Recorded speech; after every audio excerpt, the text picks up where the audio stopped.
It was daytime, and right in front of the Golden Ring Island, something happened, and the waves began to form a strange pattern in the ocean. Not long after, the water started to concentrate at a single point, creating a marine whirlpool. This strange event caused the fish and crabs that inhabited the area to come ashore, and many of them lost their lives. Just then, someone whose body was surrounded by golden martial energy elegantly emerged from the marine whirlpool. Upon feeling this, the attention of the martial saint Harold and his men turned toward the body, causing their jaws and eyes to widen in surprise and confusion. They were all in shock, not knowing what was happening. It was our boy, Luang. Using his power, he began to create small golden steps and slowly started walking toward the island. They were in shock upon seeing that he had emerged from the sea whirlpool. Harold and his men quickly knelt before Luang, joined their hands, closed their eyes, and with a respectful demeanor welcomed the martial saint. Harold's eyes were full of fear. While sweating profusely, he realized that Luang had become stronger. He remembered that Luang had said he was a level 8 warrior, but it was obvious that he did not have the power of a level 8. If he was a level 8 warrior, then Harold was determined to cut off his own head and join the martial saints of the Dark Star. Using the golden steps, Luang reached the Golden Ring Island and began to observe Harold in silence. The attention of martial saint Harold was fixed on him. He thought about the guides and was sure that our boy was at the same level as the guides.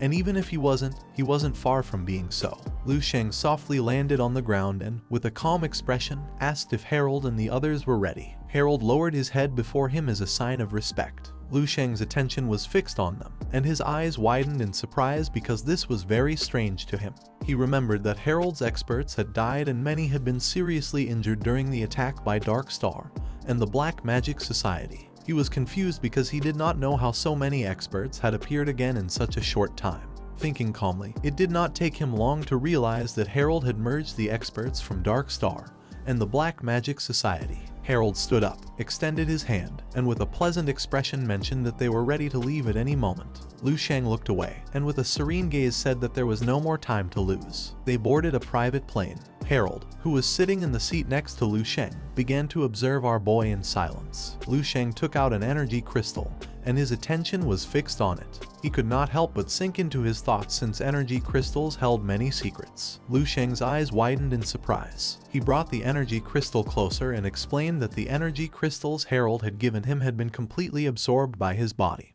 and now his immortal cells had risen to more than 278. For him, their effect was truly incredible, and it was no wonder that even the strongest of advanced civilizations harvested them as stellar-level resources. Our boy's body began to emit a powerful martial energy. Feeling this, Harold's eyes widened in fear and surprise, making him sweat. His gaze fixed on Luang's body, realizing that sitting next to him was like being under the sun while sitting beside a barbecue furnace. Luang's energy started expanding throughout the plane. Harold closed his eyes and concentrated, realizing that it wasn't just heat but a burning sensation. Every time Luang breathed, it was as if his body expelled lava. While he was distracted, Luang clenched his fist, turned towards him, and with a confident gaze caught his attention and asked if he believed that with a single punch he would be able to defeat a martial saint. Upon hearing this, Harold snapped out of his thoughts, and his eyes widened in fear. He couldn't help but swallow hard and feel chills all over his body. He quickly clasped his hands together and bowed his head before our boy, and with a respectful demeanor, revealed that he had a portion of the energy crystals he had collected from Dark Star and the Black Magic Society, promising that he would hand them over to him immediately. With his eyes full of tears, Harold took out a bag full of energy crystals and handed it to Luang. Our boy's attention was fixed on the bag, and his eyes began to shine with confusion. He didn't know what was happening. If he said that this was not really his intention, Harold would not believe him. Luang took the bag of energy crystals, and his attention focused on it, making his eyes fill with joy and a smile spread across his face. Adding to what he had before, Luang now had more than 1 kilogram of energy crystals, admitting that Harold had many resources and money. Luang tossed the bag into the air and couldn't help but smile. Harold rested his head on his hand and couldn't help but sigh. This moment reminded him of an old saying from the Dragon Kingdom: accompanying a king was like accompanying a wild tiger. Back then, he didn't understand it very well, but now he fully comprehended it. Luang turned towards him and began to show a grateful smile. But Harold started to see death itself in our boy's aura. For him, being next to someone who at any moment could decide his life or death was truly like being accompanied by death itself, something terrifying. Luang rested his hands on the arms of the seat, and his eyes began to shine with hatred, making the energy emerging from his body grow more intense. Because his power had increased too quickly, he still had not mastered many aspects of controlling it properly. To get used to this power, many battles and high-intensity combats were necessary. He began to imagine himself kissing Snowy, something he couldn't do now since he would end up burning her mouth. He began to imagine himself with his arms crossed, next to his charred parents. If he spent too much time with his family, they would end up charred. Lu Sheng's gaze expanded with determination.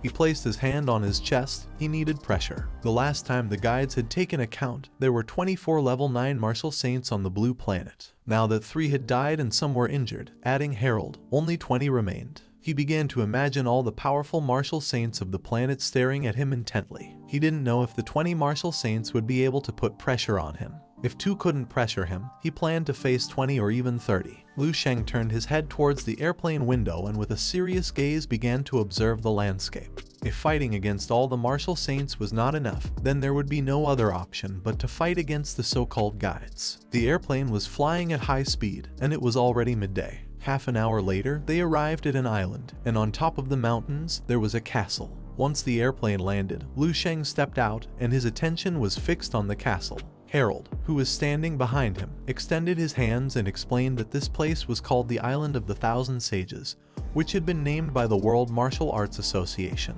Lu Sheng's eyes widened with joy, and a confident smile appeared on his face. Seeing that the island was called the Island of the Thousand Sages, he could not deny that the martial saints of the blue planet had rather grand aspirations. Then, he asked Harold what was next. Harold closed his eyes and put his hand inside his suit, explaining that before the start of the tournament, there was a party mainly for martial arts masters to exchange ideas and resources. Additionally, they could take advantage of the occasion to submit to the World Martial Arts Association a list of items they wished to trade. Lu Sheng became curious and began listening to Harold in silence. The martial saint Harold took out a list and asked our boy to take a look at it. Lu Sheng took the list, and his eyes widened in surprise. On the list, there was information about life nutrient liquid number 3, which had a certain nourishing effect on the martial soul, and could strengthen the manifestation of the Dharma. The price was 2 kilograms of energy crystals per unit. There was also tempered life liquid number 3, which had a certain refining effect on the martial body and could strengthen it. It had the same price as the nutrient liquid, 2 kilograms of energy crystals per unit. While holding the list with one hand, Lu Sheng turned to Harold and, with a curious expression, mentioned that all available items for exchange were designed for martial saints. The lowest price was at least 1 kilogram of energy crystals. He realized that things hadn't gone well for Harold as a level 9 martial saint since he hadn't been able to save even 1 kilogram in over 100 years. Upon hearing this, Harold's eyes began to shine with embarrassment. He panicked and, with a forced smile, explained that the reason was that he had already exchanged some things before, so now he didn't have much wealth on hand.